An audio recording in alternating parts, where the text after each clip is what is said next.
Mail और female के gametes होते हैं। मेल के पास स्पर्म होता है, फीमेल के पास एग होता है। फीमेल के पास ये जो ओवेरी होती है फ्लोपियन ट्यूब से जो जुड़ी होती है, ये ओवेरी हर महीने एक एग को रिलीज करती है। 28 दिन का टाइम पीरियड हम मान के चलते हैं, हर महीने ओवेरी एग रिलीज करती है और जो एग रिलीज होता है ये फ्लोपियन ट्यूब में सफर तय करना स्टार्ट कर देगा। इसी दौरान अगर मेल और फीमेल में सेक्सुअल इंटरकोर्स होता है तो सेक्सुअल इंटरकोर्स होने के बाद क्या होगा, जो स्पर्म है वो वेजाइनल रास्ते से अंदर जाना स्टार्ट कर देगा और ये स्पर्म जो होता है बहुत लाखों की भीड़ में होते हैं।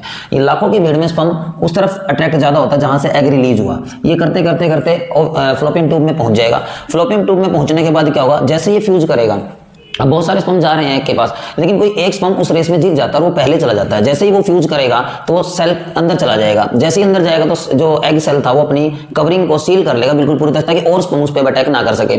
उसके बाद ये सिंगल सेल बन गया जिसको हम जाइगोट बोलते हैं। जाइगोट बनने के बाद क्या होगा, अब ये सेल मल्टीपल यानी कि डिवाइड होना स्टार्ट हो जाएगा, सेल टूटने स्टार्ट हो जाएंगे और ये बॉडी बनने के लिए अब तैयार होने वाला प्रोसेस है। धीरे धीरे सेल डिवाइड होते होते होते होते फ्लोपियन ट्यूब के रास्ते से यूट्रस में आ जाएंगे। अब होगा क्या, जब यूट्रस में आ जाएंगे तो यहाँ पे इससे पहले ब्लास्टोसिस बना लेगा, उसकी कवरिंग भी हट जाएगी एक टाइम के बाद, 5-6 दिन के बाद ये कवरिंग हट जाएगी और ये धस जाएगा जाकर यूट्रस के अंदर।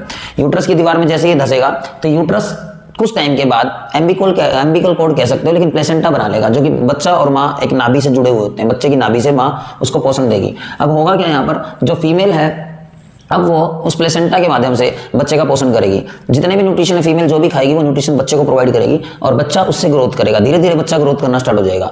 ह्यूमन बीइंग में ये टाइम पीरियड लगभग 40 वीक के आसपास माना जाता है, 280 से 330 दिन का, यानी कि 9 महीने के आसपास का टाइम होता है। 9 महीने तक अब बच्चा यूट्रस के अंदर ही ग्रोथ करेगा और जितने वेस्ट प्रोडक्ट है वो प्लेसेंटा की हेल्प से छोड़ेगा। और जैसे ही वो ग्रोथ करने के बाद मेच्योर हो जाएगा जितना उसको होना है, तो उसके बाद क्या होगा, वेजाइनल रास्ते से बच्चा जन्म ले लेगा। इस तरीके से एक नई लाइफ की स्टार्ट होती है। स्टार्ट तो यही हो गई थी जब स्पर्म और एग मिले थे, तब एक नई लाइफ जन्म ले लेती है।